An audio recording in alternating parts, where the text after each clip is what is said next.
Making it to a live hacking event is already a big accomplishment.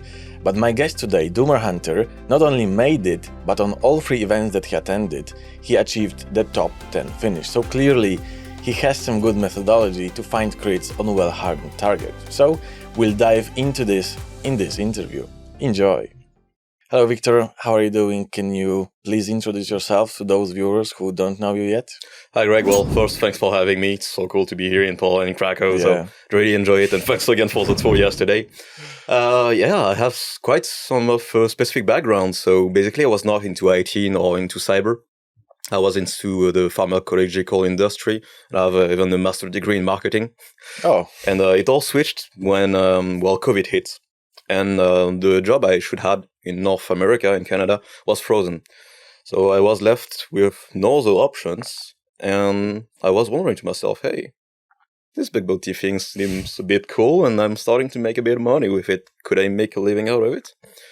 And so, I decided to switch full-time into cyber, offensive security. And I got a small first pen testing job at a local firm and met the guy who would become next my future partner. So we started our own business, and it was a pen test red teaming company. We did work together for 3 years, brought the company to 1.2 million euros, I think, in turnover. So really nice stuff, had good clients, did physical intrusion, physical pen testing. It's awesome. Yeah. And on the side, we did also bug bounty hunting, because as a small business, it was like a cool, front for you to say, okay, I'm performing in real world on hardened targets. And so that's how we started getting to, more competitive events, such as the first WC, the World Cup, that we won with the French team in 2022. And then, starting to get into live hacking events. I sold my shares of the company to my partner this year, so I'm back into full-time bug hunting, entrepreneurship. Yeah. And that's pretty much what I do now, bug hunting. I do a bit of AI on the side. I do corporate talks also. I'm invited by various companies to give cybersecurity talks across Europe. That's pretty much it. Yeah. So how much time did it take for you to get into cybersecurity from the marketing or from the pharmacy background or whatever it is? That's why I lied a bit, because, hacking was always the things that I really wanted to do. Yeah. But I come from a family that is into, health. So they are mostly health practitioners, and so I was more, inclined to do that as a real job. Yeah. I didn't thought that it was possible to get into cyber, and I thought that pen testing was reserved to kind of elite, some few elite people. And so I did a bit of hacking on the side. I remember buying an old book called The Art of Exploitation by John Erickson. Yeah. So it's a really old book, but still gives you, first hands-on approach with a live CD. It was so good at the time. And so I practiced a bit during, my university years, because I enjoyed doing some CTF on the side and so on. And one day I had a friend, I was maybe in my third year of uni, and, she had a loan, to pay her studies, her private school. And, sadly, she started, buying stuff with the money from the loan. So when September came, it was maybe June. She didn't have enough money to pay for the next year. So what do you do at that point when you don't get much money? You want to help your friend and don't have an actual job that makes that amount of money? Well, you take a look at your skill sets. Say, okay, I can do some hacking. Can I make money hacking? Can I make legal money hacking? What's bug bounty? Oh. There's nice amounts I can make. So that's where I landed my first crit. I think maybe did some 3K on SEMrush at the time, a pretty good program. And so it managed to cover the costs and get back into it. Then once again I put it back into the closet, because I thought that no man, I'm in a health career, I must not ruin my future health career by doing cybersecurity. And then when I decided to really make the switch, I had a little background, couple of skills. I know I could land some small bounties, but I decided to really prep. And when I took the decision, maybe in May 2020, I thought myself, okay, in September I got my job, so I got 5 months to get ready. So I just took everything that I've already had and seeked what I would call quality content to really learn. And so I first went to Luis Pentester Lab, because I really love the approach, the hands-on approach, and he's one of the few guys that really teaches you to actually deep dive into the source code with like such an accessible platform and high quality content, and also forces you to like understand how it's going, dissect the CV, write the exploit code. And I did like maybe 5 or 6 badges that he had at the time, just to feel comfortable and proud of myself, and also set up the certification on my LinkedIn profile because I did not have enough money to pay for the certs. Yeah, that's a good way. And then I did the full OWASP juice swap, which is also I think a cool way to go into like pseudo real world web applications. Yeah. And then I got into a small bug bounty platform in France, which is called Yogosha, because I didn't know any better at the time. I started making some more active bug bounty, and that allowed me to transition, correctly into bug hunting. Now let's skip to the present time. After quitting the business, what made you choose the life of a full-time bug bounty hunter? Freedom.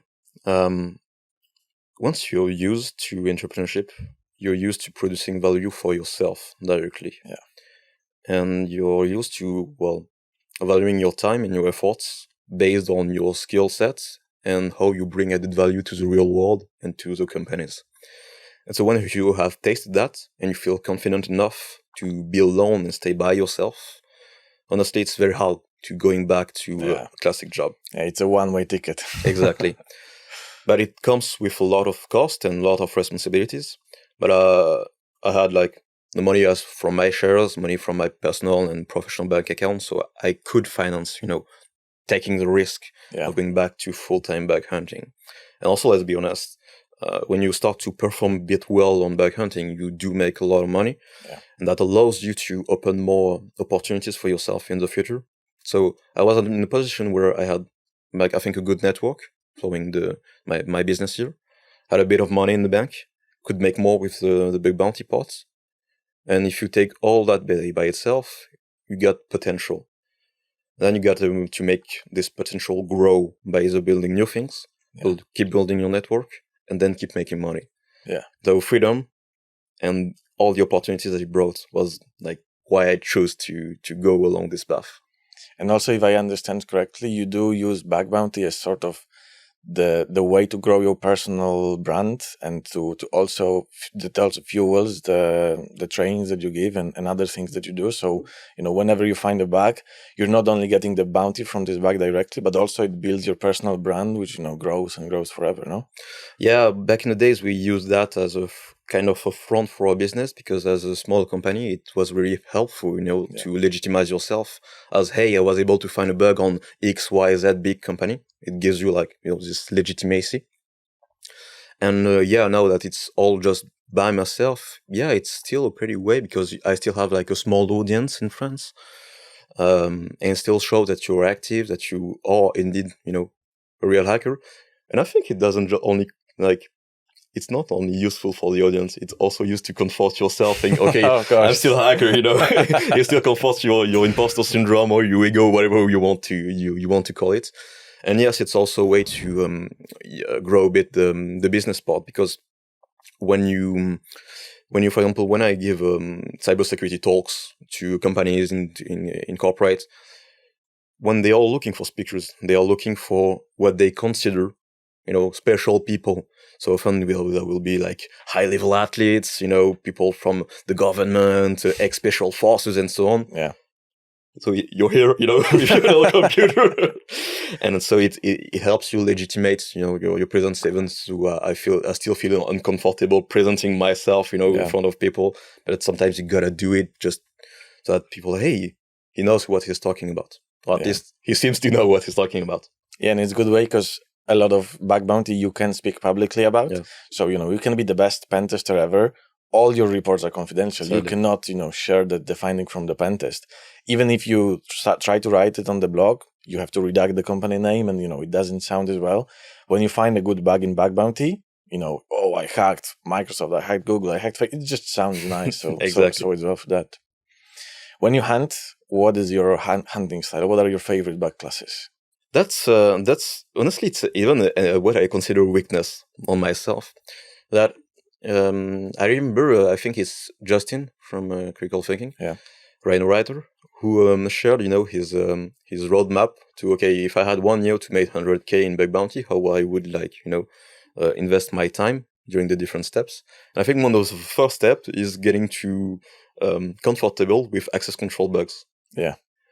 And when you get inside when you start your own business, of course you have to be someone technical, because you have to run the business and technical part of it. But then you start to, not be that much hands on the technical and offensive part of the set, but more on quality management, control, sales, marketing, and so on, everything that is on the side. And I felt that I was kind of trapped inside that, comfort zone of being, okay, yeah, I'm pretty good with access control. Yeah. I think, I made a lot of money with access controls because it's easy to find, it's repeatable, and I love hunting for them because often you get like very high impactful bugs. And that's where I stayed for a long time. So yeah, it's still my pet peeve. I know that if I'm going on a new program, first thing I'm going to look is for access control bugs and logic bugs, because I love that. But then you start going outside of this comfort zone and start to more into business logic bugs, which are often, more hidden and less covered by modern security tools such as SAST and DAST. When, let's say that you have an idle, okay, you just increment a number. Well, once the issue is known, if the developers take some time to make unit testing, you can pretty easily test the fact that, okay, if I increment the number, then the result of the test should be 403 forbidden. Yeah. But then business logic bugs are way more hidden because it's nested inside like multi-step workflows, and you cannot test all of the possibilities of these workflows. And so you still find these issues, and I think it's still easy for me to find. And it's also hard to come up with a source code scanning rule to detect business logic, because there's no template for it. It's just, every single code can have different logic, different rules, different bugs in it. So that's why I think these bugs will be with us for longer, because, obviously scanners are getting better and better. Frameworks are doing stuff like automatically sanitizing the HTML, so there's less XSS. But bugs like this, they're not so easy to fix or detect at scale, I think, are the ones that will be with us for a long time. Yeah, they will. You cannot have a bug-free, 20-step workflow. It doesn't happen in real life. And even there, we are just scratching the surface. I don't know who made the talk a couple of years ago about, everything second order on the server side. It was a really great talk. And even if you take your 5-step workflow of buying something and start to mix up some parameters, add some parameters that shouldn't be there, add some ideas that are not matching, etc. This is only the top level surface bug. And we often miss the second order bugs. I don't know, if you start to buy a TV and you put the insurance of a phone on it, will it work? But will it work if you create a custom insurance policy? What happens deep down, further steps beyond?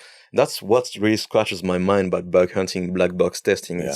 We don't have access to the source code, and there is so many hidden surface not being covered in it. And I think that's why we should spend more time fuzzing. Yeah, and also that's, we are never sure how many different flows we didn't test. Because, I had a talk with Jonathan in Edinburgh that, if you have, let's say, Amazon, probably shipping from one country has a different code to handle it, shipping to another country. Who has tested 200 countries in the world? Probably not even him and Zishan on Amazon in their 6 years. So on many programs, we just have a lot of code that we never touched. But I think GrepMe has an interesting approach. So GrepMe is the one doing the notes for the Critical Thinking Bug Bounty podcast, and he's also Rhino's mentee. A very cool guy. Yeah. Very crazy story. Got into bug bounty 9 months ago, did the 2LH at Vegas and Edinburgh. Very cool guy. By the way, he quit the work this Monday to be a full-time hunter. And he has been very successful. And when talking with him, he told me that his own methodology was trying to be more comprehensive, building his checklists of what could be the most impactful for the company, and then really try to assess all of these vectors. And so he is indeed trying to be more methodological and trying to build a comprehensive way to really test the application, but through the lens, if I understood correctly, of his perspective of security model and what can impact it. And I think that's a good way, to ensure that you have more coverage. Yeah, that's a good way. And there's pretty much no border to it. There's no boundary that because there's just so much different possibilities everywhere. And that's the overall answer to, well, new hunters that don't want to hack on public programs. Man, each year there are thousands of bugs, millions of dollars being paid to different hunters. Like, I think once you are new to bug hunting, you have something that is called being naive. And being naive allows you to explore with a fresh view a program. When you start to hunt, you have your spider sense. You got your instinct, you trust your guts, and say, okay, this smells bad, I'm going to hack it. And you hack it and you find issues. That's cool. But you're starting to get trapped into your own routine and your own way of seeing things. Whereas a newbie who is very naive doesn't know that this is not going to work, because he's going to test it. And by testing it, he's going to find these issues in the spots your blind spot that you never tried. That's why it's very cool to hunt with like very new hunters, because they are going to test everything. They are going to find those little tracks that you would have missed. What are your top tips to like uncover part of the application that nobody looked at? Well, when I start hunting on a program, I told you that my pet peeve was working on access controls. So when you want to uncover more access controls, you gotta unlock more feature. And what I think to myself is, even when I think that I've covered the whole application, I always consider that I've missed something. And by keeping the grind on it, like trying to test all the damn feature everywhere, that's how you start to understand that, I missed that workflow, I missed that workflow. And then you start to understand, like, okay, there's way more hidden features. Because nowadays, UIs are, very, like, styled down, you don't see much buttons anymore. So you have to really, like, test all the flows all around. And so it's a bit stupid, by keep brute forcing kind of the application, you uncover most of it. Yeah. Of course, the good old JavaScript mining is very important, and that's why tools like JS Weasel by Stillman are very damn useful, because it gives a really one place to have everything stored, all JS files, even that hidden JS file that only is loaded on a weird route, you will have it, and it processes the potential path. So that's a pretty nice one. And the last thing is being logging. So you have your burp history or Kaido history. What I like to do is to try to store that into a database when I'm strict enough with myself to take the time to set up that. And sometimes when you look into your burp history, or you look on some parameters, you will find like the hidden route or the hidden params that you needed to unlock that stuff. How exactly do you look for this? You have your database with all the requests logged. What do you do to find it? Initially, what I used was with Logger++, you have a feature to export the request to Elasticsearch. Yeah. And using Elasticsearch, you can then use the full ELK stack, so Elasticsearch, Logsearch, Logstash, and Kibana. And so Kibana acts as a kind of front end, so you can type like SQL-like requests, to find specific stuff. But the issue is that in Elasticsearch, to find like specific words inside the request or the response, it goes through a tokenizer. And so you have a limit on the length of the contents. For example, if you have a very large JS file of 5 or 10 megabytes, it will not really work properly, except if you fine-tune it.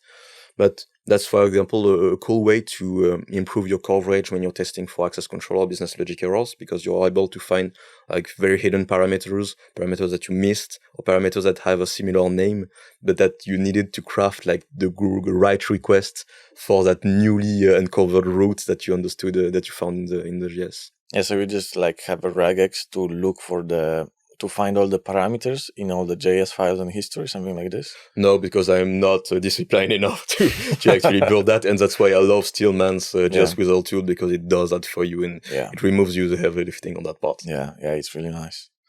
How about some bug classes you never look for, yet you think they're like present? Honestly, I suck at client side. I'm very bad at it, because I used to do the classical, HTML injection to popping in XSS and so on, and like being on the live hacking event and seeing the bugs shown at the show and tells clearly shows me that I'm years behind all those top hackers doing like crazy post message stuff, finding gadgets all over the source code. They are there. Yeah. They are found at each event, and very impactful bugs are found with that. I just never took the time to actually do all the CTF, do all the training. And it's kind of been the new hype, since like solutions like Dump Purify has been were more implemented a bit everywhere. Sanitization is now a real standard in most of the web applications. Well, all the post-message tricks, and the CSPT, the client-side path traversals, have been like the new craze. Yeah. And so these top hunters have quickly adapted and to learn these techniques. And I think the wider community would gain a lot to start working on those kind of techniques. But it is additional work. Yeah, and it's also, you can see the shift, I think, from like more server-side processing, moving to the client-side JavaScript. It also, brings bugs with it and all the post-message stuff. And the things that they find, the things that they know about the client stuff, it's crazy. Yeah. All the like cookie, even yesterday in the newsletter, I shared like 2 different articles about parsing cookies. And there was like one article that compared parsing in browsers, in frameworks, and it was already so inconsistent. And then there was another article from Portswigger. Yeah.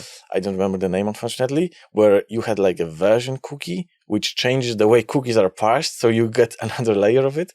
And to be honest, I never think I played with cookies. Like the cookie parsing, I don't think I've had a bug which would like require me to mess with this. Yeah, during a live hacking event in France, I had another hunter called Brumance, who developed his own little tool to start fuzzing, other parts of an HTTP request that you don't really fuzz into. And he was fuzzing cookies at that time.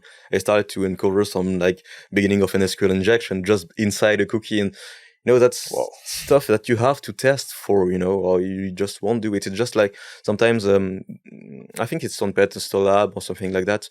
When you start learning about SQL injection, you focus on the parameters, and then, the challenge is actually to, inject that into your user agent header. So, of course, I never saw it or almost never saw it in real life in pen testing. Yeah. But it still reminds you that, once again, you have coverage that is not being done properly, client-side or server-side. There are a lot of things that we don't test for.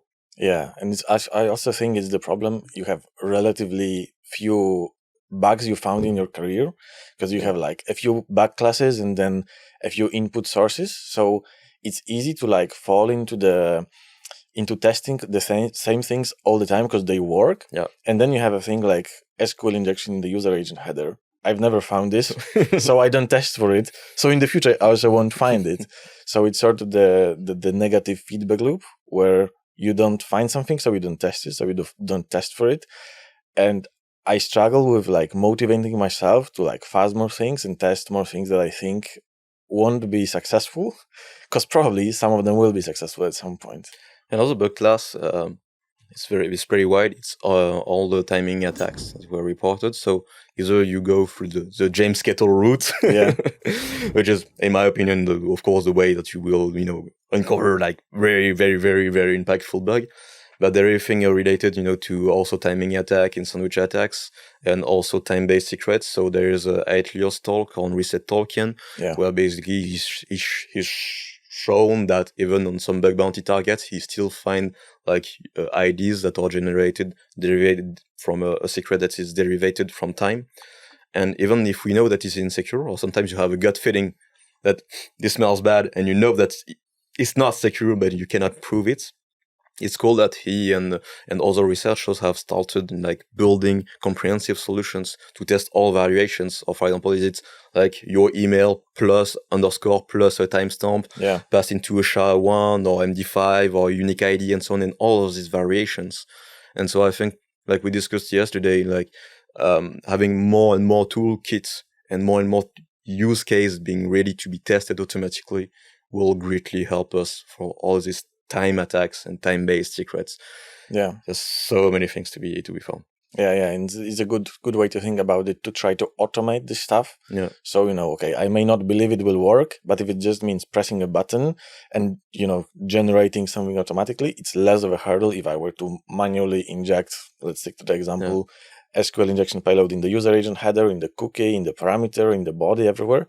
If it's just one button, then it's easier. So I think it's a good way to think about it, to try to automate this stuff. And, then if it doesn't work, not a problem.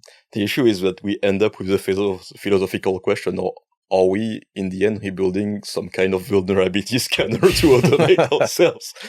And that's the issue, that we there's so many things to be tested, and I got to develop like your instant, your spider sense. But well, then you just have to avoid being stuck into your routine. And the issue with bug bounty, and especially if you do it for money, is that you need profitability. And so when you're stuck into that eternal cycle of I need to make money, then you're less likely to be doing research and then going outside of your comfort zone. So you gotta find the right balance, and that's what I strive for. So is to just have hacking as a passion that I can really research, rather than saying, okay, it just makes money and I should keep doing it because it supports my lifestyle, my family. Yeah, it would be fun to have this way. I try to. This video won't be published, so maybe I can say about it.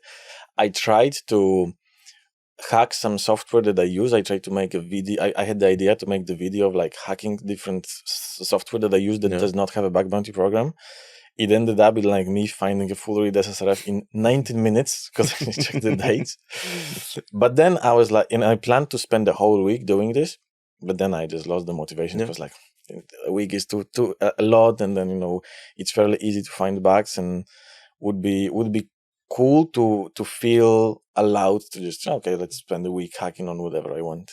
Well, yesterday we talked about the way that your brain processes happiness, and everything related to your dopamine levels.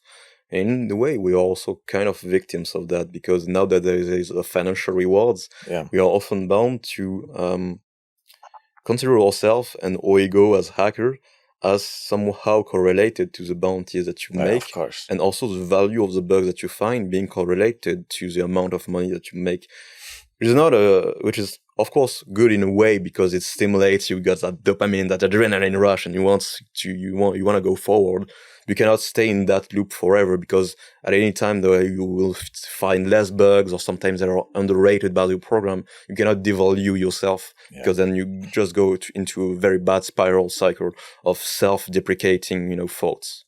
That's bad. I do it. I try to not do it, but still, even though it's easy to like manage your time with no bounty. Mentally, this is the hard part for me. So like, okay, because I feel it's more of a sort of reward.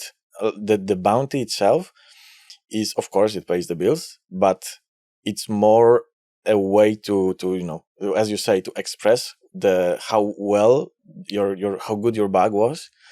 And it's hard when you have a worse period, worse bugs, downgraded severity, and stuff like this. And sorry, I'm keep going off-road with this one. No worry. But something that is not talked about, I think, and I don't know if I think it affects other people, but not a lot, is like the blues or the small depression after a life hacking event. Yeah. Like the high and the personal investment of these cool life hacking events is crazy. Yeah. And it ends up like at the top, of the climax, when you really are inside the live hacking event. You see all the people, you see money flowing, you see crazy bugs, you see show and tells, and like it's so much excitement that honestly, when you go back home after, like everything feels less stimulating.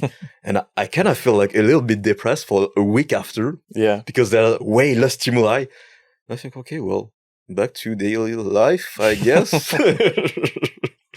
To be fair, I didn't have this. I was surprised. I know some people have it. And I spoke with Johan, and he was like, how was the life hacking event? Are you depressed after? I'm like, no, I'm pumped up. I met so many people. I had so many ideas. I just want to hack, man. I had like the complete opposite. And also the life hacking event is like more stressful, because you want to find the bugs, you feel the pressure. After I came back from Edinburgh, I slept so well, because before each night, if I wake up, any bounties and updates, you know how it goes. And then I came back and I slept so well. So for me, it's like awesome. The opposite. Cool. Let's go back to access control bugs. So what exactly is this? What is it that you test? Well, it ranges from the classic idle, so add one, decrease by one. That's a classical one. But depending on the tech stack and the type of IDs that are used, you have like various sneaky ways to get those access control issues. One thing that I liked, I spent a month on LinkedIn on that program, made I think 30K, something like that in bounties overall. not crazy, not that crazy, but still, I think a good amount to express that I spent and invested time in that. And so I was reading the activity, and they have a few disclosed reports on it. And LinkedIn use a lot of URNs. So you have, for example, URN, colon, some prefix, for example, user ID, colon, and some alphanumerical string after it. And the guy found a very cool second level bug where he filled inside of his profile a value being an URN. So it was the key was a URN and the value was also a URN. And this value was later sourced by the application at a different location. Yeah. And so it retrieved the value of this like injected URN, and this process didn't actually provide good access controls. So it was able, for example, to access other people's data through it. It's like a second order injection where you put instead of a string like an URN. That's, for example, in my opinion, a cool bug. Yeah. Just like second order processing. And then it's pretty much anything, ranges from headers to testing authenticated, not authenticated. And if I'm really trying to go into finding all the little scrap bugs that I can find, then it's like take your time on the matrix of rights of an application. Do you have 5 levels for authentication? Like, are you sure that all of these 5 levels on the 200 like actions are properly implemented? And I sometimes I do that, but I find it a bit boring. Yeah, that was supposed to be my question, because 200 endpoints times 5 rows, it's 1,000 tries. That's a lot. Yeah, and honestly, there's one guy who's way better than me at that. It's Frisek. He's a French hunter. And I remember in Edinburgh, I said, hey, you should take a look at this application because it has maybe like 10 levels of privilege with almost all of that. So enjoy. This crazy guy like pushed maybe 16 reports in the next hours, the next couple hours, because you gotta feel, you gotta get organized, and then you just gotta be efficient and compare it to the documentation. But that honestly tires me too much to do it properly. Do you automate this process in a way? No. I know a lot of people use Matrix or AuthZ and so on. Yeah. I can't get my head around to use them, even if they look like very great solutions. Most of the time when I use them, it's just to like test authenticated, not authenticated, just to have a quick replay, but not that much. And it's also an issue for me because it doesn't work on complex workflows. So if you use, for example, a 3-step workflow and you want to test the last step of the workflow, if you use something that replaces your cookies, it won't work because sometimes you need like the correct IDs for step 1, step 2, step 3, and then at step 4 you have to modify and get the right ID. And so investing time in those multi-step workflows will allow you to find the bugs that other people do not find. But mostly, you cannot automate them because it just breaks the whole chain. Yeah, from my tries is like you can automate the get endpoints most of the time, but then when it's posts, update of resources or deleting resources, it's hard to modify them because either you will struggle to determine by the response if it was successful or not, because if you're creating something with a post, you don't usually know from the response if it was created on your account or the victim's account. Deleting like as well, it might be problematic because you cannot directly replay the request. So I also just do the manual thing. I think in the next future, like even right now, carefully crafted AI engines can help you with that. Because if you really decompose the problem, and you have like an AI agent that does one small thing, but that does it really well, you can have like more reliable results. I mean, if you first, add a product to your basket, then add a customization option, then try something else like put that item into the basket of another user. Like having just a very small AI agent that verifies, okay, is the answer plausibly correct, yes or no, given that input, and that expected output, and it only does that real small task, it might be easier to apprehend or to understand the potential vulnerabilities that you have. And I think that it's really underlooked, the way to craft really, really small agents that do one perfect task with a careful prompts.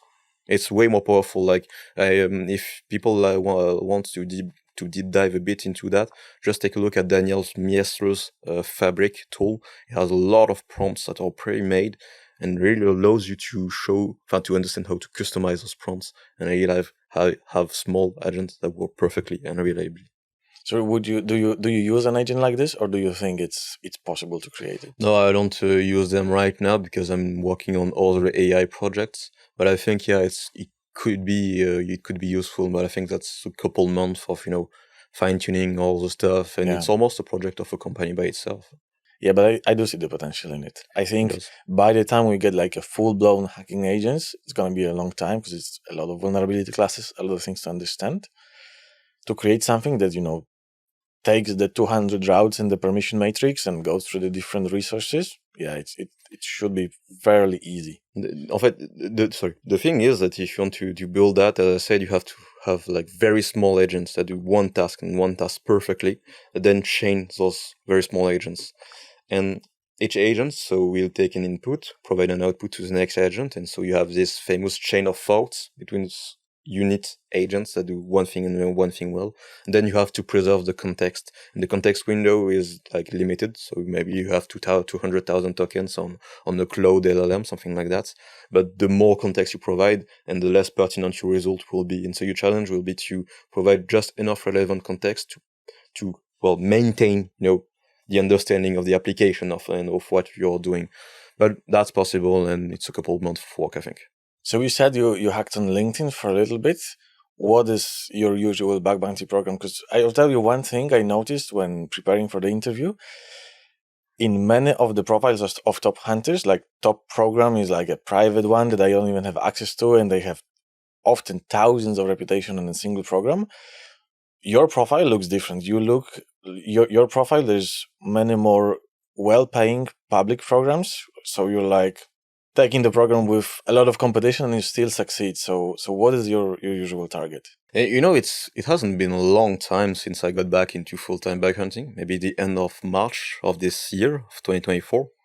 So maybe it makes like 9 months in the year, and out of those 9 months, I think I might haven't taken 3 or 4 months just for me, seeing people that I never saw before, going to see family, relatives, taking a bit of holidays, working on other side projects.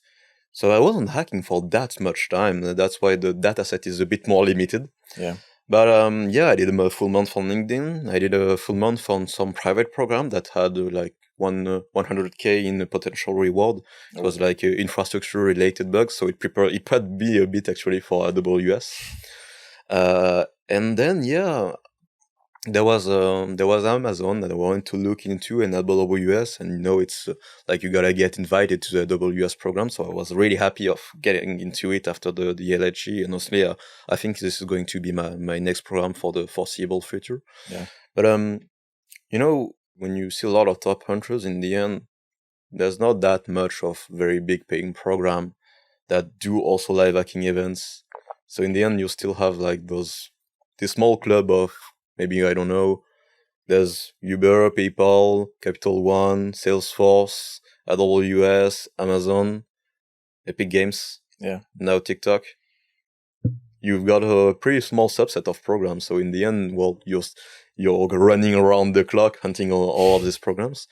But you're right when you're talking about people specializing in one program, because most time you can spend there. Of course, the bugs, the team, how they handle the things, how to maximize your output, how to keep the good relationship with the program.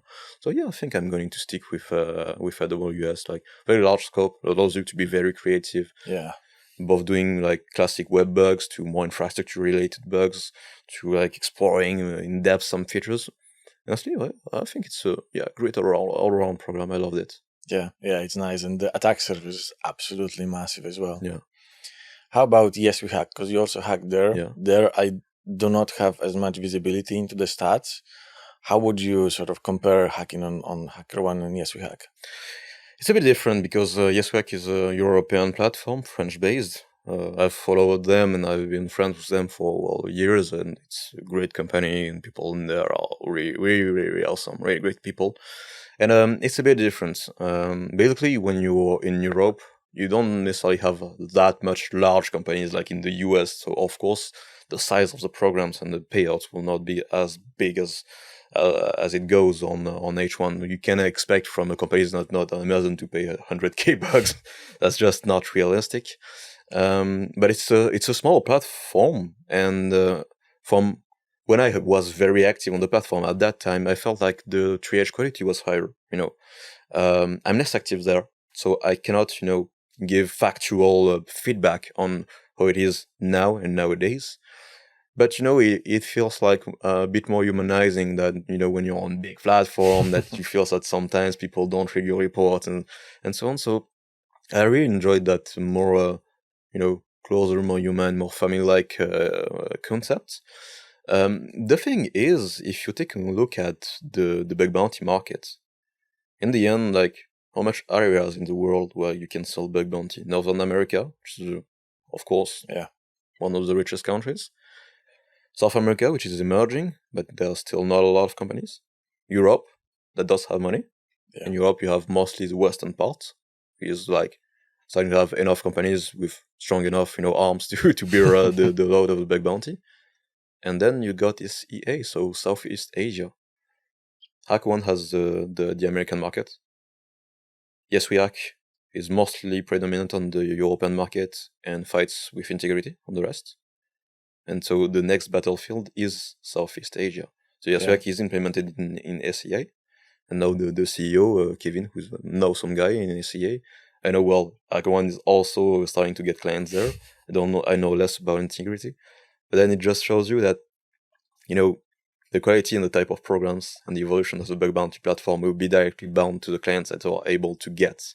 Yeah. And so you got those big juicy programs on H1, you got those European and start of SEA program on Yasuak, and it gives you overall different targets and different ways to interact with the programs.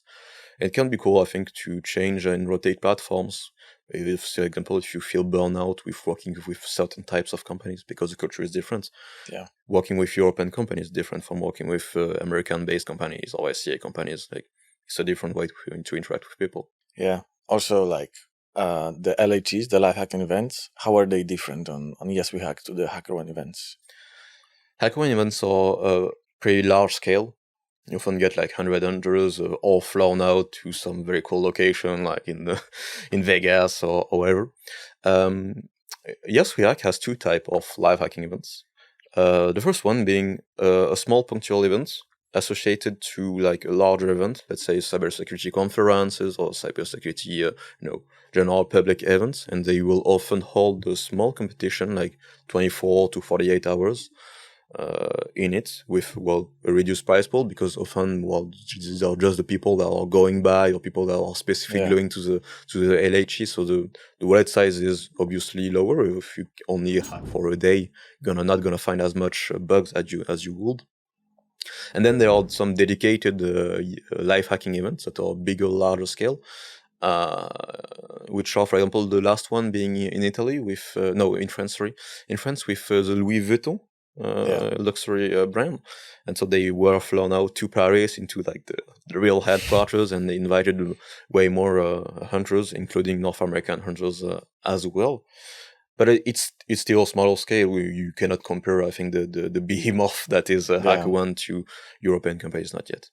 How did you get involved with the HackerOne live hacking events? In 2022, with the WC, so the Ambassador World Cup, I was with... for those who don't know what Ambassador World Cup is, could you maybe explain? Yeah, of course. The Ambassador World Cup is an annual event that started in 2022.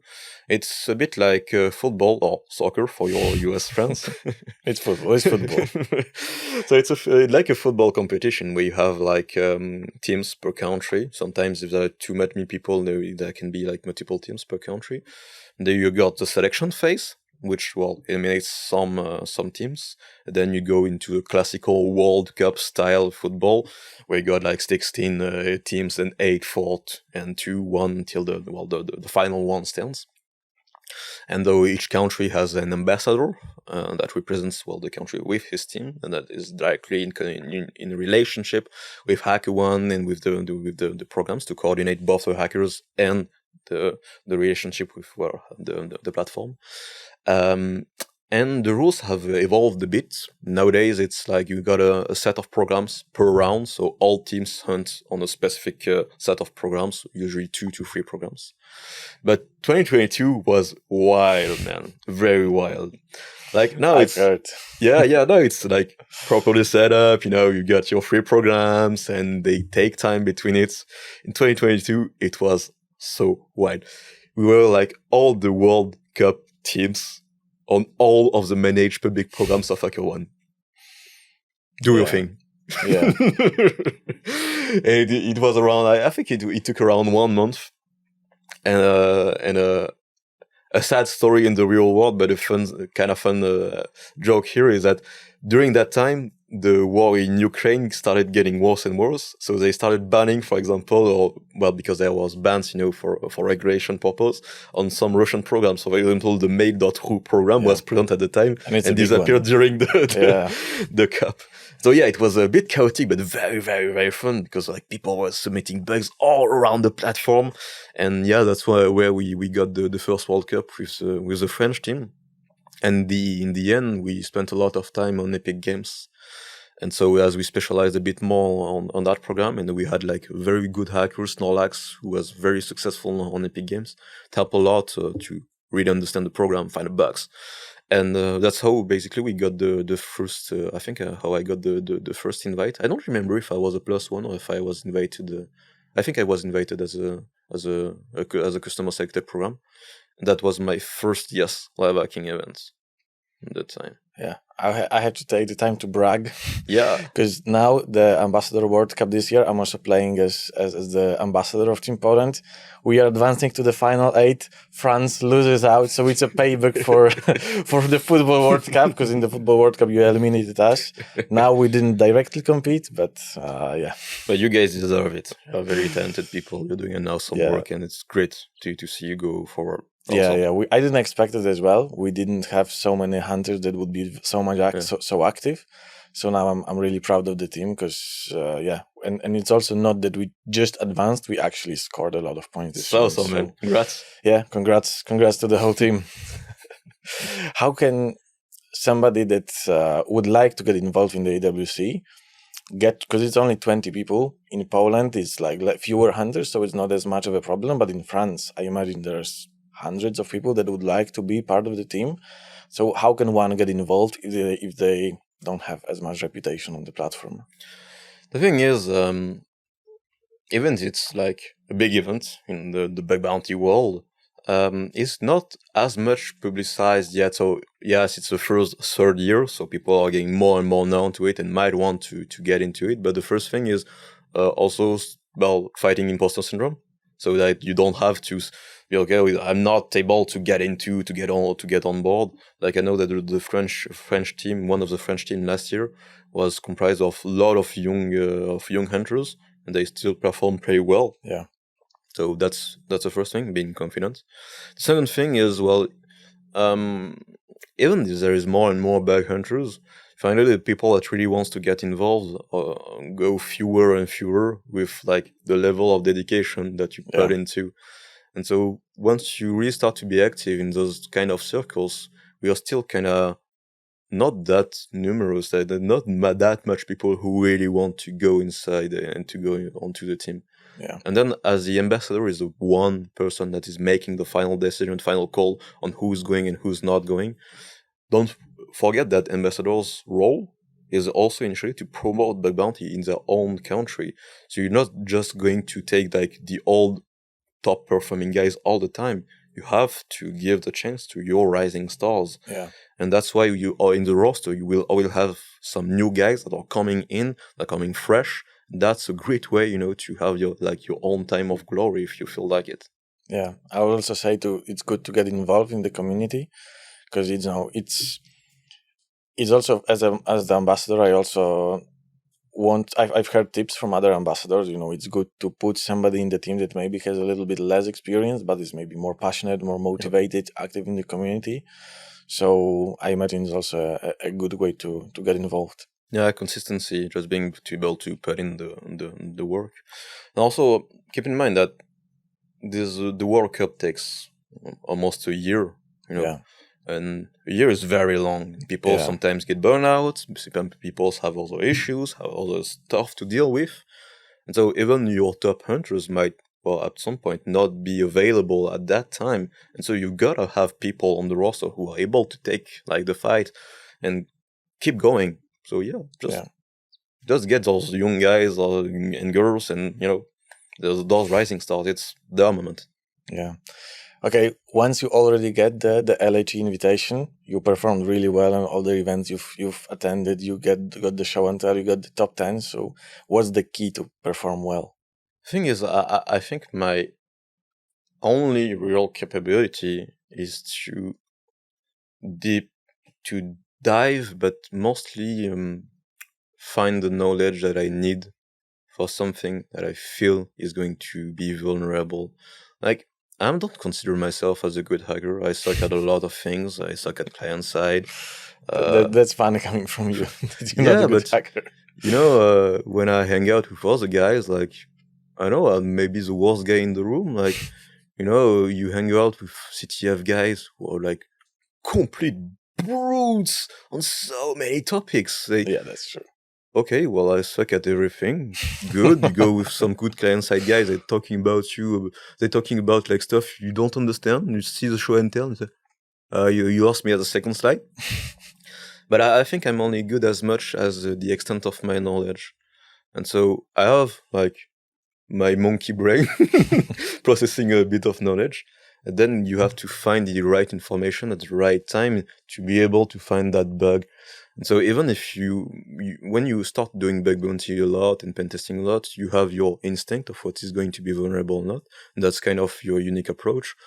But having the gut feeling of something being vulnerable is not enough. You gotta transform it, just like into rugby. You place the ball and then you gotta shoot it and transform it into a point. And so that's where like being able to grasp and retrieve information from different people, different sources, really makes a difference on how well that feeling is going to be or not an actual vulnerability. And then it's placing the cursor on when to stop and when to keep investigating, because bug bounty is kind of profitability. So if you invest too much time on a single bug and it doesn't pay out, well, finally you have wasted a lot of time and you feel bad about yourself.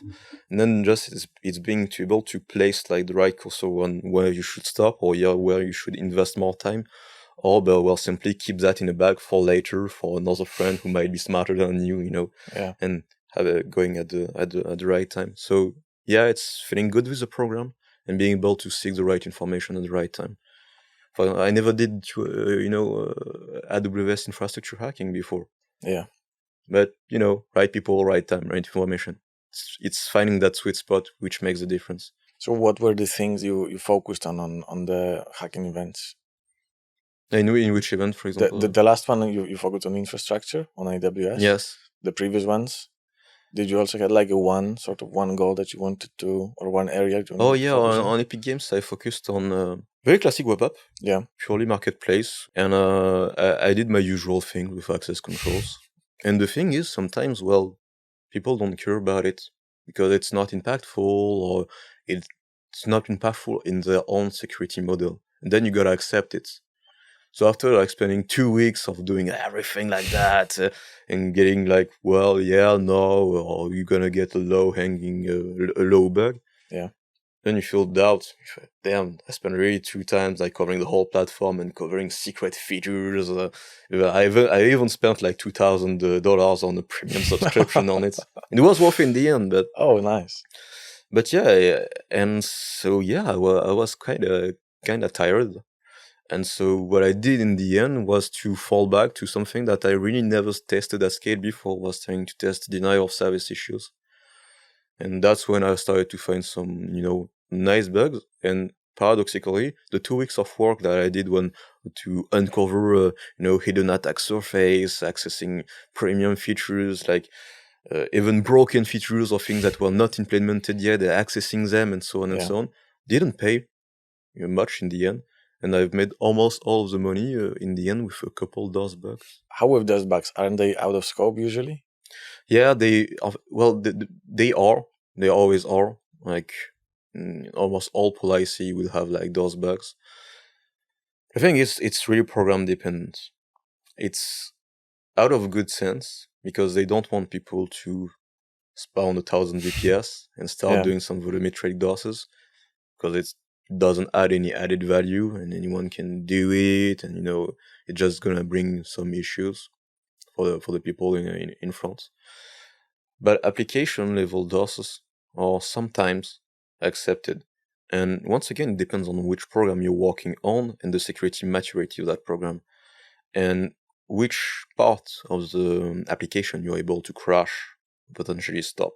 Yeah. And so in the end, there's still an availability metric. Yeah. And this availability metric is not related to destroying information. It's literally in the spec making a system not available, not the data in it. It's not making the system not available. So let's say that in a couple requests, you're able to crash, I don't know, the shopping cart of all users in the marketplace. Yeah, hell, that's impactful. And then you gotta walk a fine line. Yeah.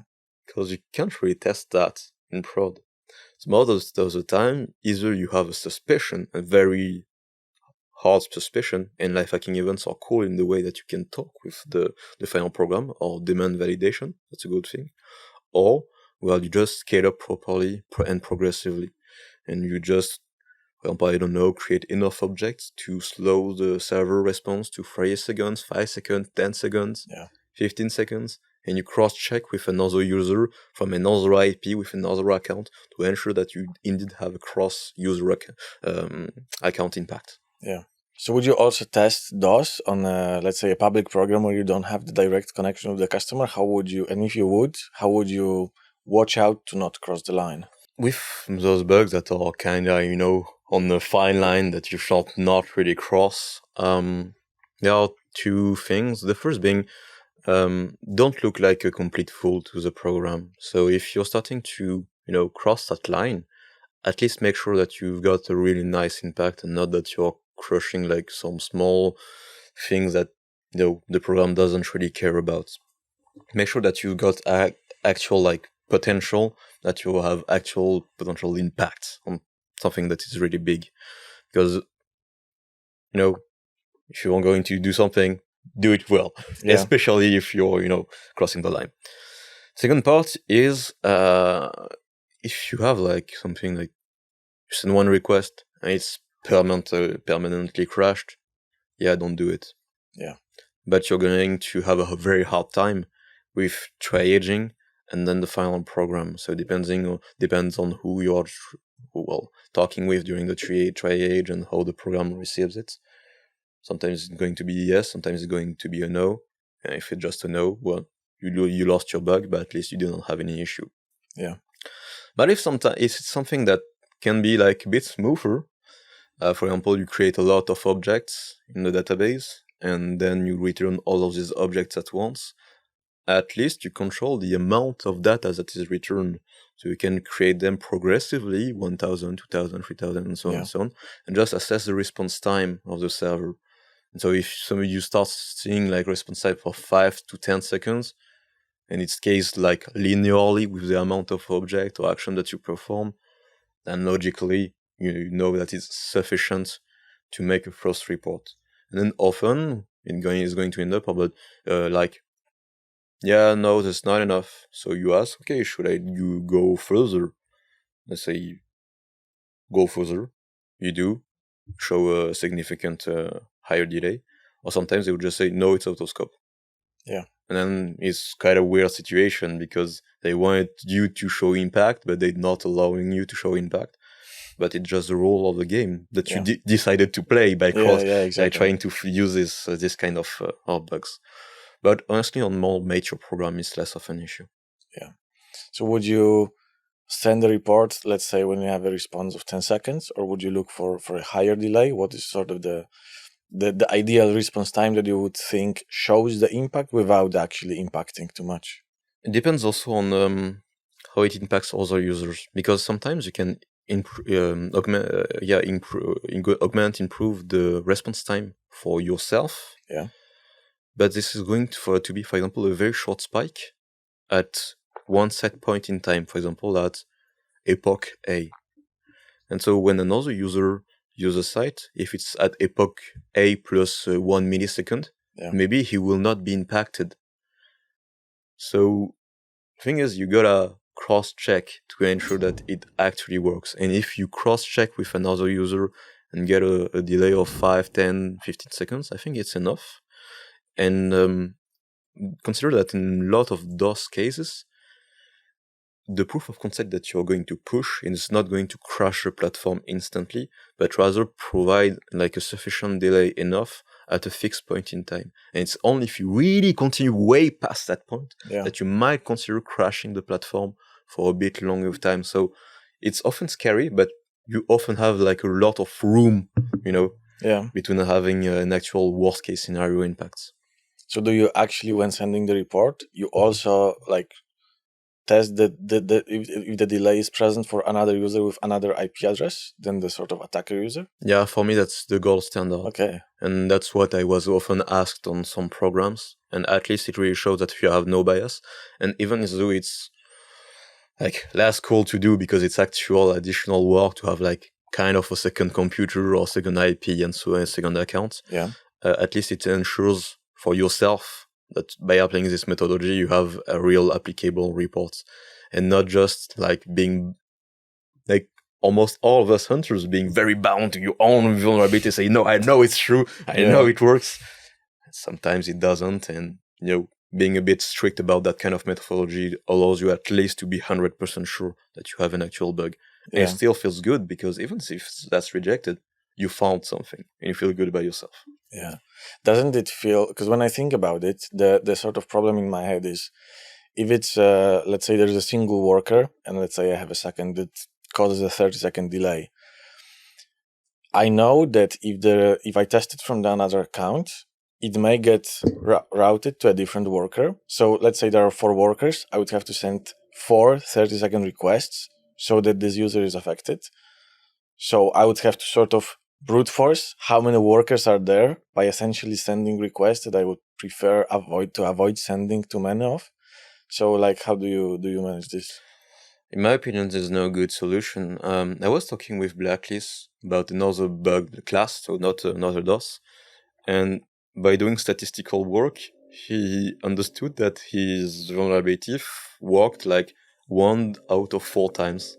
So once again, possibly different workers on different code bases. Yeah. He just had to, repeat until he got the right worker. Okay. And I think that's the same issue, but once again, it depends on how much room you have until actually crashing the worker. So sadly, there's no good solutions here, in my opinion.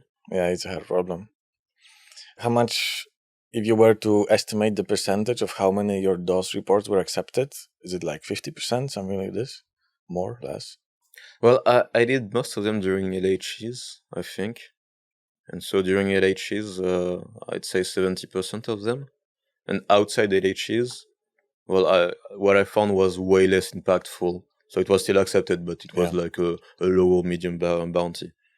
Okay. So I think that the context and the impact makes the difference, but it's not to be generalized to all programs. Yeah, it's also good, at the LHE, you're one of the 100 hunters, so you're kind of trusted. Yeah, exactly. It also helps if you have already a few accepted bugs that show the team, this guy doesn't report only those bugs, he also reports good stuff, so... But if you take DOS on more general scale, for example, CP DOS, things like that, it's often like pretty well accepted all around bug bounty programs, or at least more mature ones. So I think it should not be too much of an issue if you have something that's really impactful. Yeah. Coming back to the topic of LHEs, you've been to 3 live hacking events. So how has your approach changed from the first one when everything was new to the third one when you already know what to expect? I think it grows with your own maturity of, being a bit more organized, knowing the common pitfalls, knowing like your own issue with your own mental problems. And so it's similar to be, just a better bug bounty hunter overall. Like, I don't know, when I was first doing that Epic Games LHE in 2023, it was cool, but I was a bit more lost, And yeah, organization thing I think makes a good difference. Like for example, in Edinburgh, I worked with another French hacker, Gerusha. So that's where we got the most impactful team. It was quite a nice award to have. Yeah. And right at the beginning, like we created a dedicated Discord server with different channels so that we can have, stuff sorted out. But that was not too much into organization. Like if you have too much channels or too much, cases, not going to use it. It still has to be a little chaotic. And for example, the other thing I did on AWS was I spent like just maybe one day before the event, like a whole day spending time reviewing all of the services. Like I went to their catalog Yeah. and click and read the description of maybe 30% of their services, because there's a lot of services. And just making small spreadsheets and saying, oh yeah, that might be cool, that might be cool, that might be cool, that might be cool. But that's why I think it's cool. And it allowed me when we endured hardships or, it was hard, not finding bugs, losing motivation, to have like kind of a spreadsheet of, hey, that one I didn't test it. And so you can keep your motivation high by having like fallback scopes and avoid the eternal cycle of I'm not finding bug, I need to find a new scope, I'm not finding bug, I need to find a new scope, I'm stuck finding a new scope, and not finding bugs. And I think it helps a lot with maintaining morale. And morale is honestly, for me, that's the key, because if you or your team is depressed, you're not going to find any bug. You gotta maintain your confidence, you gotta maintain your inertia. And it's like almost all esports. If your guys are motivated, if your guys have high morale, high confidence, they're going to be on a roller coaster of bugs. And as soon as morale drops, you think like, no, this is not worth the time, this is not worth the effort, and you feel less energetic, less motivated. And of course, you're going to miss bugs because you're less involved in doing the actual work to find the bugs. So yeah, that makes a good difference. A little bit more of organization and being able to better maintain your mental health during the events.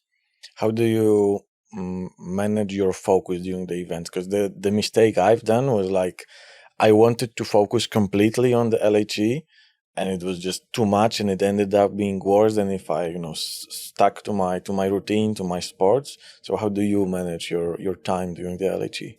Well, I'm going to jump a little bit out of the box, and it all comes down to how you handle your performance yourself as an entrepreneur, as a backhunter. Back in the days, and that's why also I think caused health degradation for me, was I was all about the grind. So if I'm in something important, I'm going to wake up early, I'm going to grind very late, and I'm going to stop until I have done what I have done for extended periods of time.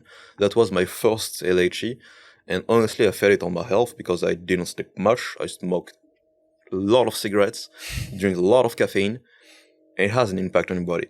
Yeah. And the grind works. If you're able to maintain a certain amount of work, even though your performance drops, if you're just putting the raw, brute hours, you will make a difference. Yeah. That's not something that you should do, in my opinion, in the long run. And then when you gain more maturity, you understand that is more akin to a marathon and not a sprint. So you gotta manage yourself properly.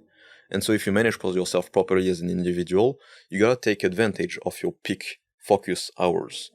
And the saying, like, people can work being productive at most 4 or 5 hours per day. Yeah. And then what is the rest?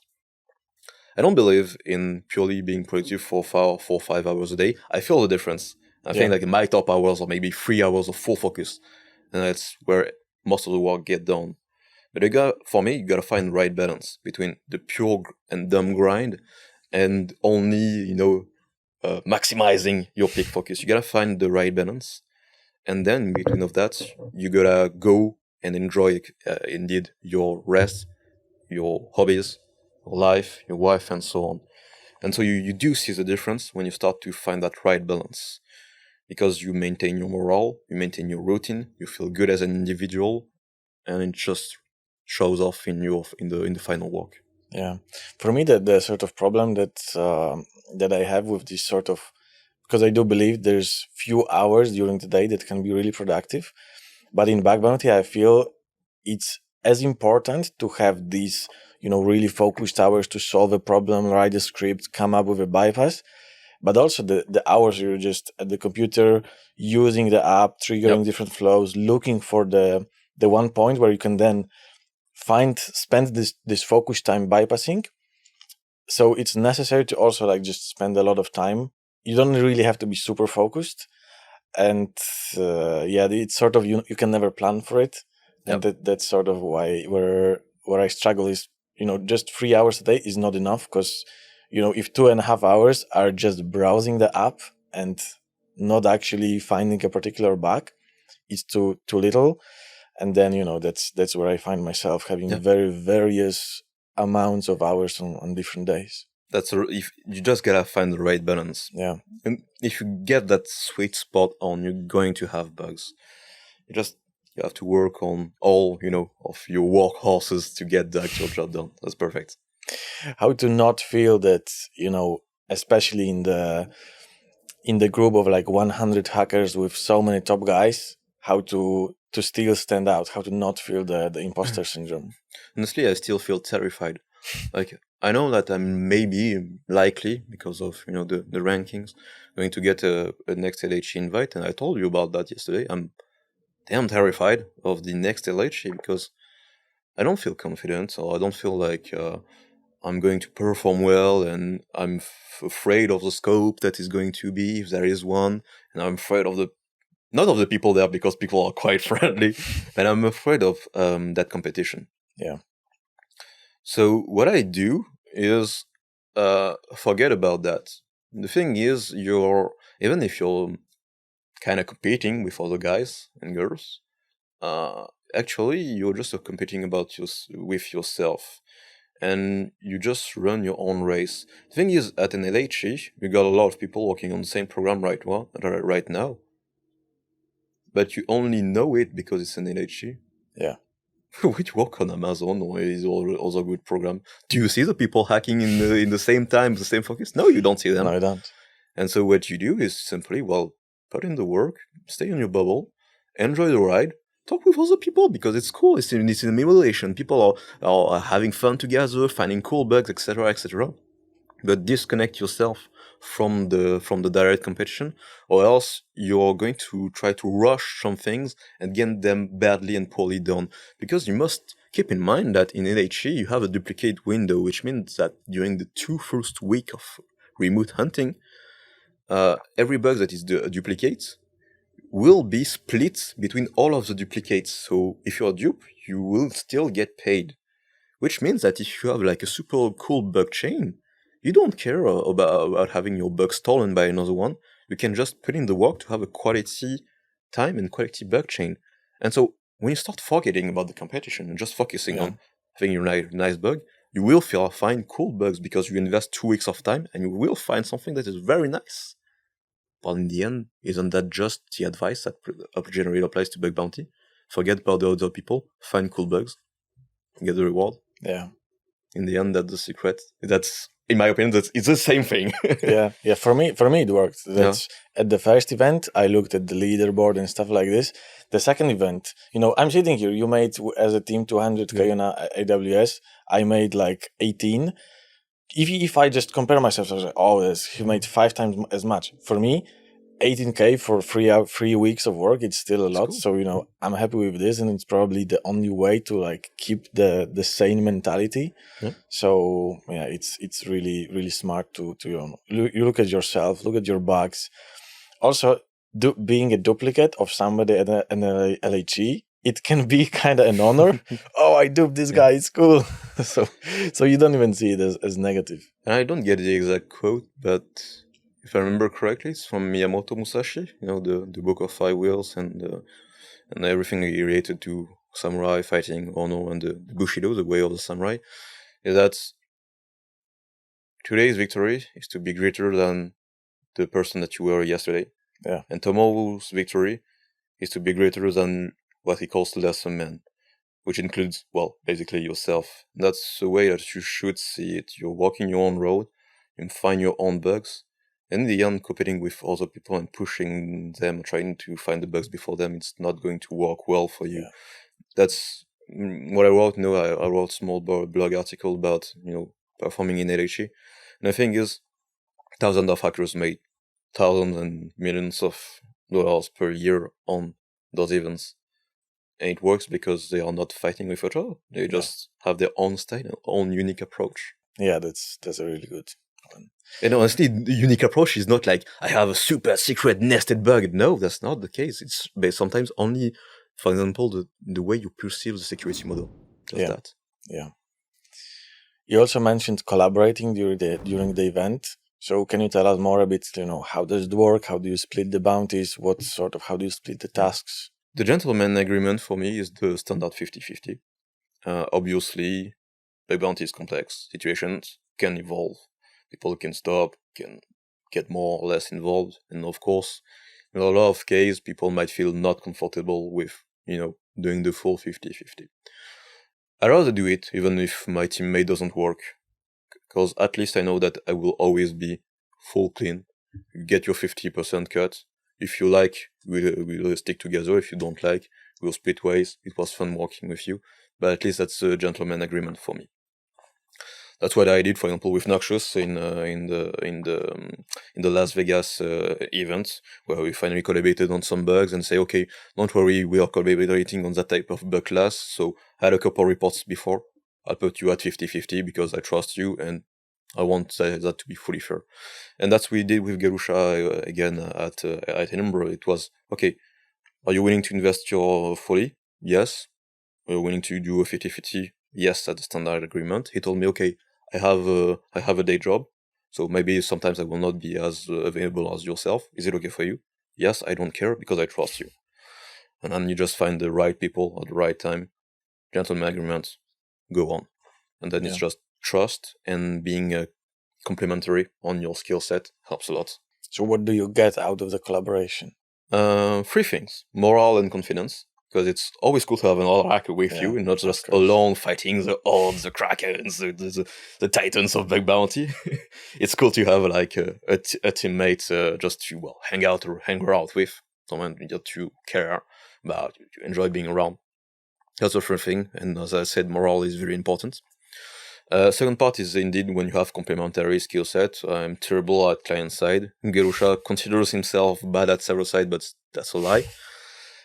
And so at least when I had something that I had no idea about, he helped me. He was doing some very cool code review, for example. Like, there's so many things where people get complementary, or even when they have both the same skill set, at least you have a different point of view, different perspective. And so when I arrived here, I told you about potential bug that I had. Yeah. You start talking to me, wait, maybe you can do that. Hey, wait, slow down. I just told you about the bug. I didn't even thought about that. We were just having a coffee and I couldn't resist. And that's pretty crazy. And I think that's still what's impressed me the most when I talk with other hunters at LHEs or other events, is the way that they perceive the potential attack path based on a single potential flow. Each time I never thought about that. And so, it's morale, way complementary skill set, and the way to perceive the potential attack path. Yeah, that's nice. Let's talk about tools a little bit. Are you using Burp or Kaido? I'm a Burp guy, but I have a lot of tools. I have a love-hate relationship with them. Like, Burp is battle tested. That's why I stick with it. Know how it behaves. I know its limitations. I know that it evolves quite quickly since the Kaido being more competitive. I love how they are implementing cool stuff like Bamdas, B-checks, and so on. But I also hate the way they are implementing them. That's why I have a love-hate relationship with them. Kaido is a new cool kid in town. A lot of top hunters are switching to Kaido, and I feel and understand why. I don't know. For now, when I tested it a month ago, I felt like it had not yet all the features that I wanted to have. But at the same time, it has features that I wanted to see, natively in Burp. It just bothers me. So, Burp suites, extensions, custom extensions. For now, it does the trick for me. What extensions? Top 3, I would say. So when I need logging, it's Logger++ to send to Elasticsearch, or log request to SQLite, who logs the request to SQLite, obviously. Piper Piper is super I like it as underrated. well. It's crazy. I have like a ton of scripts for Piper. To do what? Everything. First thing is I want to right click and be able to save any number of requests or response to the disk. Okay. Clear text, not that burp weird format. I want the full clear text. Yeah. I want to be able to extract only the JSON request or response. I want to have it beautify. I want to be able to compare it. I want to be able, I don't know, to replace dynamically some stuff. I want to be able, for example, sometimes to apply specific GQ filters to some specific stuff. And so I have a lot of things just to process data, to save data to disk. And to sometimes have like graphical interfaces to do dynamic diffs, or I have even one that calls JSON crack. So for example, if I have very big JSON, I do a right click, send to JSON crack, and then I have a graphical explorer to show me the visualization of the JSON file and some fuzzy finding to find like the right keys and how it's nested. Yeah, I use Piper a little bit. I think it's underrated. I think it can do a lot of things. Although recently, since they introduced Bambdas, I also use some custom columns. So things I used to do by like Piper scripts, I now just have a custom column with the Bambda and I don't know, extracting GraphQL name of the operation, for example. I used to have a Piper script to do it. Now it's just another column. So it's nice. What other ones? Smart. Well, about Bandas, it's a very cool feature, but they just lack, and I've been in an interview with them to give them some feedback, and they lack the way to save, your Bambda so you can quickly switch between code, snippets. Yeah, for search, for columns they are saved. Yeah, so that's pretty cool. What other extension you mean? Yeah. I had at one point I used a bit of CSTQ. I think it's like an embedded CyberChef inside Burp, and it can also do like custom manipulations. For example, all the operations that you're able to chain in CyberChef, you can apply them to some ingoing or outgoing requests. And so, when you're a dumb guy like me who cannot learn HackVertor, who didn't take the time to learn HackVertor, you have at least a graphical way to, move blocks with your monkey brain, say decode base 64. So I like this one. And then, just mostly additional Bambdas. Like, for example, I know RhinoRator has one, it was on his Discord, I think, that I saw, something with the HTTP header, like just to highlight, for example, the beginning of a sequence of requests. Yeah. It's very cool to have that Banda to apply a specific coloring on the flight, so you see the beginning of each sequence when you click an action, something like that. And that's pretty much it. I started using Burp Bounty, but never really stuck with it. And the GS Whistle to have the GS stored inside Visual Studio Code. And outside Burp? Outside Burp, depends. When I need to do some fuzzing, it's a good old Fuff. Does the trick for me. Really like it. GQ, of course, and the JSON crack to graphically explore it. I really like the way you can like quickly explore the stuff. And let me think, because I'm not using any stuff. Some extensions like Tempo Monkey, when you need to modify the DOM quickly to remove some elements or do some quick actions, like to remove the disable part or something. That's pretty nice. I've got a self-hosted interactive server for out-of-bounds interactions. I've got a couple DNS zone for DNS rebinding and various variations around that. Man, I think that's pretty much it. And of course, you got some classic toolkit that you once in a while ago with some SQL map or GW2 crack, but it's very specific to an issue. What variations of DNS rebinding did you mean? If I'm correct, there's like 3, 4, 5 different methods, where the browser goes onto your website and then you hold it for a couple seconds and you change the DNS record. There's one where you send 2 DNS records at the same time.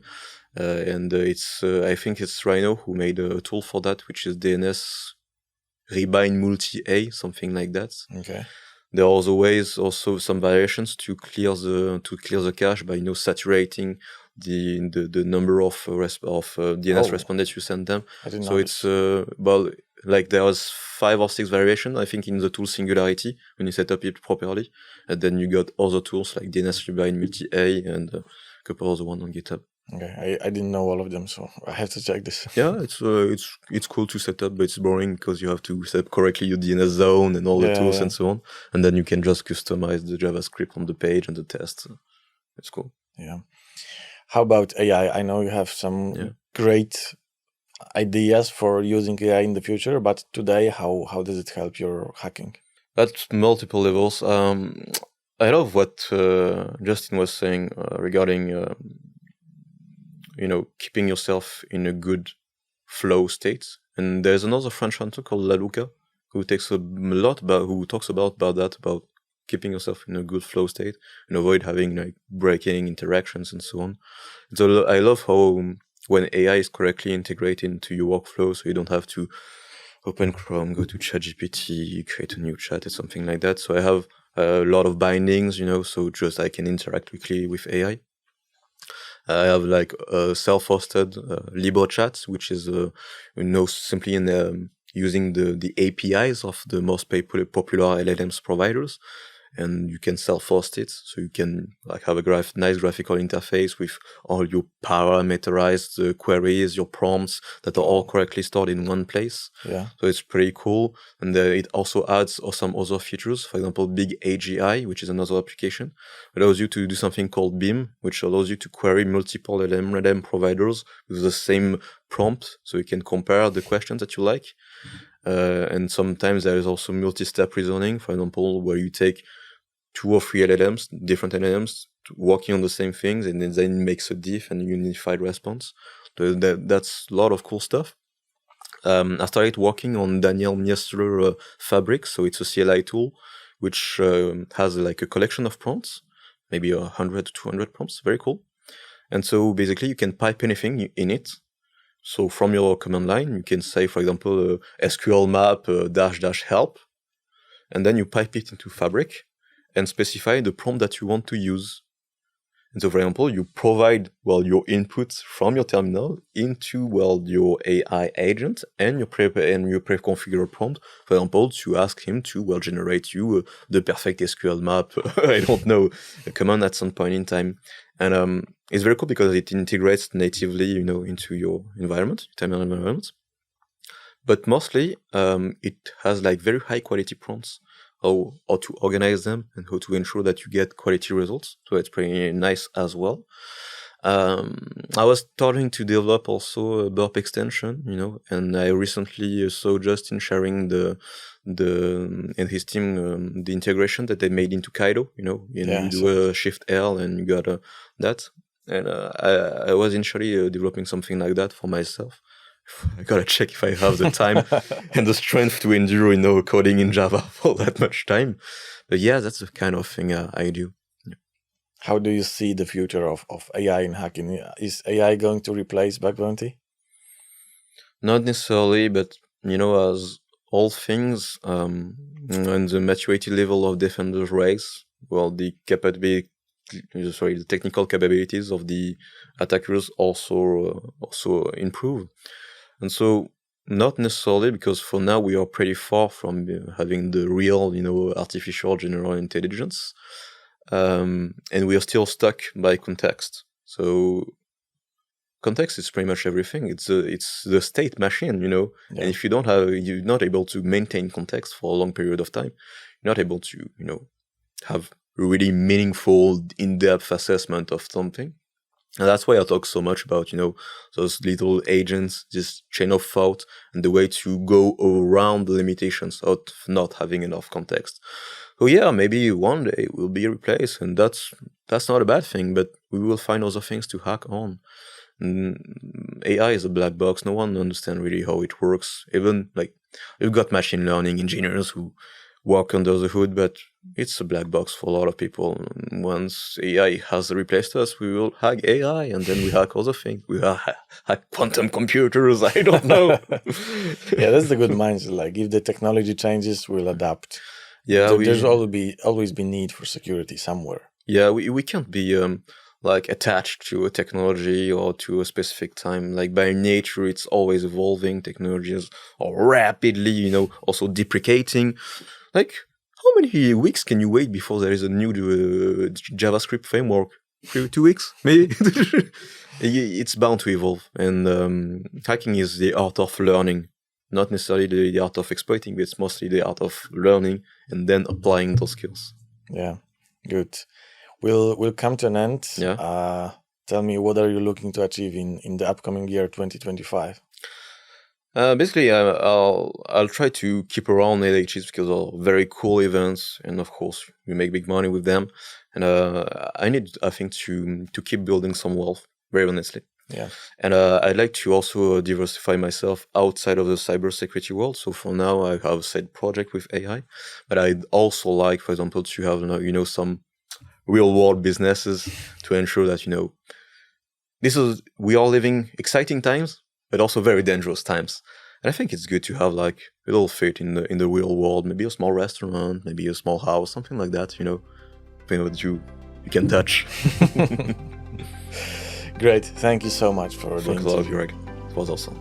And thanks to you for listening. If you want to listen to another one, I recommend you this one in the description and on the screen right now with Louis from Pentester Lab, where we talked about getting into the field, learning cybersecurity, and many other things.